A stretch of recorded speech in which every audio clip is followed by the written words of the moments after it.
Welcome to HYBIZ News. My name is Suresh Kochattil. Boycott Chinese products goes the trending tag on social media.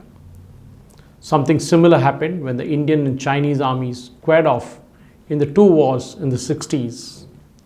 Emotions then ran high, and we even saw women in India pledging their jewelry to help finance the fight against what was then considered a Hindi Chini Bhai Bhai.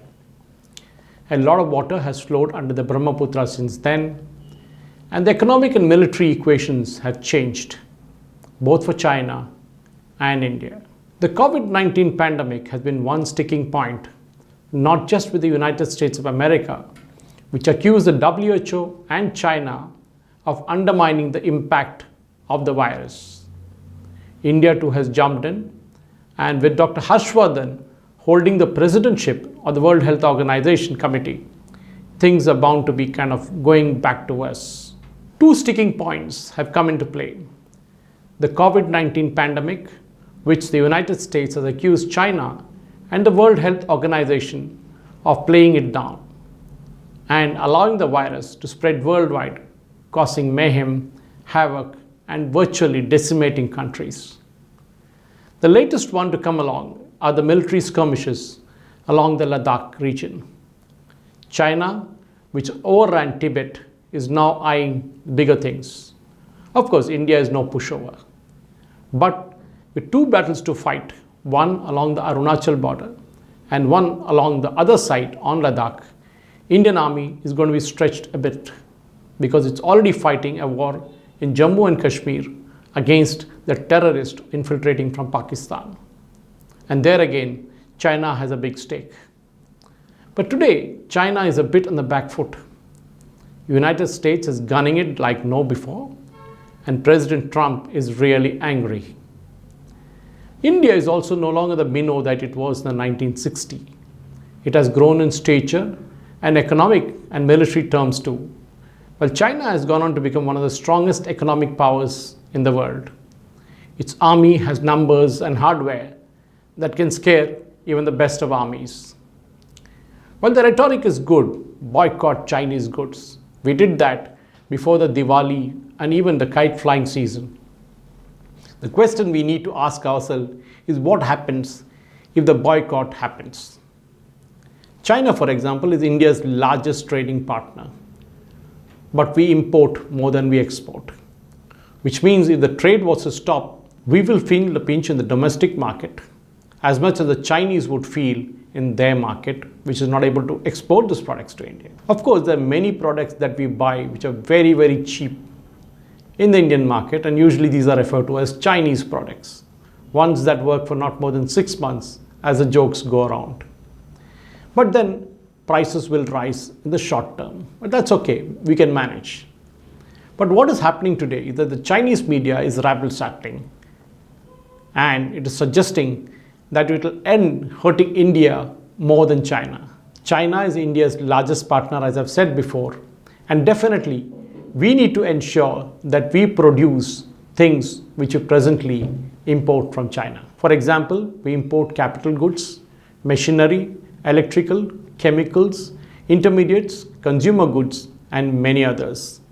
We also export raw materials to a large extent from China. China's exports to India account only for 2% of its total exports. So when you look at the bigger picture, it is nothing big to speak about. But definitely, there is something in it for India as much as it's there for China. So we need to look at the bigger picture and understand how things pan out. So even if Indians boycott all of the imported goods from China, it will not make a big impact on China so as to bring on its knees before India. Take India's pharma sector. At one time, India used to produce API, active pharmaceutical ingredients, in a big way. And along the way, it left that field. India's pharmaceutical sector is critically dependent on Chinese imports used in drugs manufacturing. We saw that recently during the pandemic when flights were coming in from China with APIs and even masks and even thermal scanners. Don't tell me that we couldn't make masks in India or we couldn't make PPEs in India. But we have since then. We have now become an exporter in those products. But APIs are still a point. A trade ban between the two nations, China and India, would affect the medicine market adversely. As I said before, India imports almost 90% of its active pharmaceutical ingredients or APIs from abroad, and 65% of that comes from China. The landed cost of APIs from China is far lower than what it costs an Indian company to produce it in India. And how does it happen?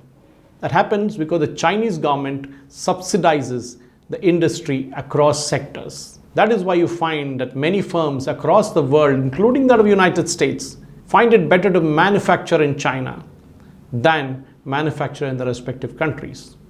Of course, post-COVID, that story has turned different. Now take the telecom sector. India imports over something like 70 to 80,000 crore worth of electrical products, and that number keeps going up every year. And it would impact the prices of electrical gadgets, especially the smartphones. Chinese companies like Xiaomi, Oppo, Vivo, and even OnePlus control near 51 to 60% of India's smartphone market. Most of them have set up their manufacturing facilities in India now, in line with the government of India's Make in India policy. But still, there are many parts that come from China. Now, if we stop that, the Chinese, of course, will lose a big part of the market, like India. But in the same way, we might face a shortage in the short term. What are we prepared to take? That depends on the Indian consumer. Now take the power sector. India again is critically dependent on China for renewable energy equipment, especially the solar panels. But we saw that since the prices have crashed to a large extent, many of the solar cells and photovoltaic cells assembled or in module and panel form from China have dropped. But along the way, they are still increasing.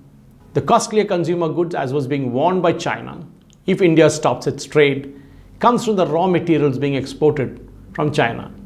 Our country can definitely manufacture it, considering that we are now putting big satellites into space. And we are putting satellites for countries from across the world. How come we cannot make all these in India? Boycotting Chinese goods is great. It would mean fewer cheaper goods for consumers, but definitely a better quality from Indian manufacturers. We speak of Indian MSME. Now that is a big story. Will the Indian MSME take up this challenge of boycott China products and start making those products in India for the companies upstream and ensuring that we don't feel the pinch if we boycott the Chinese products? Already many state governments are pushing for companies which are boycotting China after the COVID-19 and trying to get them to various Indian states. But our labor laws are very strict. Our land acquisition is a mess. And definitely no company in its right wisdom would like to enter India under those conditions. Now what do?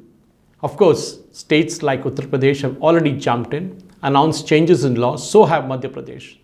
But typically, the Indian companies are scared to invest big time because they're not sure whether these companies coming from abroad will kind of tie up with them. And surely, what will be more important is a loss of Indian confidence if this happens. Because if these companies from China move into Vietnam or Thailand, as is expected, or even to Indonesia, as is happening right now, that will be bad news.